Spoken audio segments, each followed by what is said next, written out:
Hello friends, నేను మీ మహేంద్ర. మీరు screen పైన చూస్తున్న ఇలాంటి ఫోటో ఎడిటింగ్ని పిక్సార్ట్లో మీ ఫొటోస్తో సింపుల్గా ఎలా క్రియేట్ చేసుకుంటారో చెప్తాను. వీడియోని స్కిప్ చేయకుండా పూర్తిగా చూడండి. డిస్క్రిప్షన్లో ఆల్ మెటీరియల్ ఇచ్చాను, అక్కడ క్లిక్ చేస్తే ఇక్కడికి వస్తారు. ఇందులో కిందకు వెళ్ళండి. ఇక్కడ ఉన్న ఈ బ్యాక్గ్రౌండ్ ఇమేజెస్ పైన క్లిక్ చేసి ఇక్కడ వచ్చిన అన్ని కలర్ బ్యాక్గ్రౌండ్స్ని డౌన్లోడ్ చేసుకోండి, లేదా మీకు నచ్చిన కలర్ బ్యాక్గ్రౌండ్ని డౌన్లోడ్ చేసుకోండి, అది మీ ఇష్టం అండి. ఇప్పుడు పిక్సార్ట్ని ఓపెన్ చేయండి, ప్లస్ పైన క్లిక్ చేయండి. మీ దగ్గర పిక్సార్ట్ గోల్డ్ వెర్షన్ లేదనుకోండి, నేను ఇస్తాను. ఈ వీడియోని చివరి వరకు చూడండి. ప్లస్ పైన క్లిక్ చేసి ఎడిట్ ఏ ఫోటో పైన క్లిక్ చేసి మీకు నచ్చిన కలర్ బ్యాక్గ్రౌండ్ని సెలెక్ట్ చేసుకోండి. ఏ కలర్ అయినా మీ ఇష్టం అండి. ఒక కలర్ సెలెక్ట్ చేసుకున్నాను.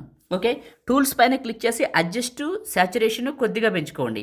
టాప్లో ఉన్న రైట్ మార్కు, ఇక్కడ ఉన్న ఆప్షన్స్లో యాడ్ ఫోటో పైన క్లిక్ చేసి మీకు నచ్చిన మీది ఏదైనా ఒక ఫోటోని సెలెక్ట్ చేసుకొని యాడ్ పైన క్లిక్ చేయండి. వీడియోని అయితే లైక్ చేయండి. మీరు లైక్ చేస్తే ఎక్కువ మందికి రీచ్ అవుతుంది, నాకైతే హెల్ప్ అవుతుంది. వీడియోని పూర్తిగా చూడండి, నా కోసం ఒక్క 1 మినిట్ చూడండి, ఎందుకంటే ఎక్కువసేపు చూస్తే నాకు హెల్ప్ అవుతుందండి. చూసి మీ సపోర్ట్ని తెలియజేయండి.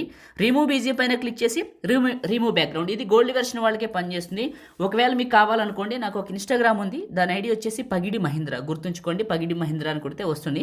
అందులో ప్రతి వీడియోకి ఒక నెంబర్ పెట్టాను. మీరు అందులో రీల్ నెంబర్ 590 చూడండి, రీల్ 590 అంటే రీల్ 590 చూడండి, 590ని మీకు దొరుకుతుంది. నేను వాడుతున్నది అందులో పెట్టాను. ఆ రీల్లో వివరంగా చెప్పాను, ఒక్కసారి వెళ్ళి చూడండి. పగిడి మహేంద్ర ఫోటోని కట్ చేసి ఈ విధంగా కరెక్ట్గా మిడిల్లోకి పెడుతున్నాను. ఇలా చూడండి, ఇలా పెట్టేసి టాప్లో ఉన్న రైట్ మార్కు ఫోటోని క్లిక్ చేసి అడ్జస్ట్మెంట్లో శాచురేషన్ కొద్దిగా పెంచుకోవచ్చు. ఇలా పెట్టి right mark save symbol, save అయింది కదా, మళ్ళీ క్లోజ్. సేవ్ అయిపోయింది. బ్యాక్ వచ్చి రిఫ్రెష్ చేస్తే చూడండి, ఇది ఇప్పుడు మనం క్రియేట్ చేసింది. బ్యాక్ వచ్చేసి ఇంకొక కలర్ తీసుకొని చూపిస్తాను. ఈ కలర్ సెలెక్ట్ చేసుకున్న యాడ్ ఫోటో, ఇక్కడ మీకు నచ్చిన ఏదైనా ఒక ఫోటోని సెలెక్ట్ చేసుకొని రిమూవ్ ఈజీ పైన క్లిక్ చేసి రిమూవ్ బ్యాక్గ్రౌండ్ కట్ చేస్తే మీకు ఫోటో బ్యాక్గ్రౌండ్ అనేది ఎరేజ్ అవుతుంది. ఇది గోల్డ్కే రీల్ నెంబర్ 590లో ఉంటుంది, వెళ్ళి చూడండి. చెప్పింది మళ్ళీ ఎందుకు చెప్తున్నానంటే మీకు అర్థం అవ్వాలని చెప్తున్నాను. ఇలా సెలెక్ట్ చేసుకోండి. ఫోటోని 2 ఫింగర్స్ పెట్టి జూమ్ చేసి ఇలా కరెక్ట్గా పెట్టుకోండి షేప్లో. ఇలా పెట్టుకొని టాప్లో ఉన్న రైట్ మార్కు సేవ్ సింబల్. ఇంతేనండి, అయిపోయింది. సింపుల్, చాలా బాగుంది కదా. లైక్ చేయండి, షేర్ చేయండి. ఎడిటింగ్ వీడియోలకి మన ఛానల్ని సబ్స్క్రైబ్ చేయండి. Thank you.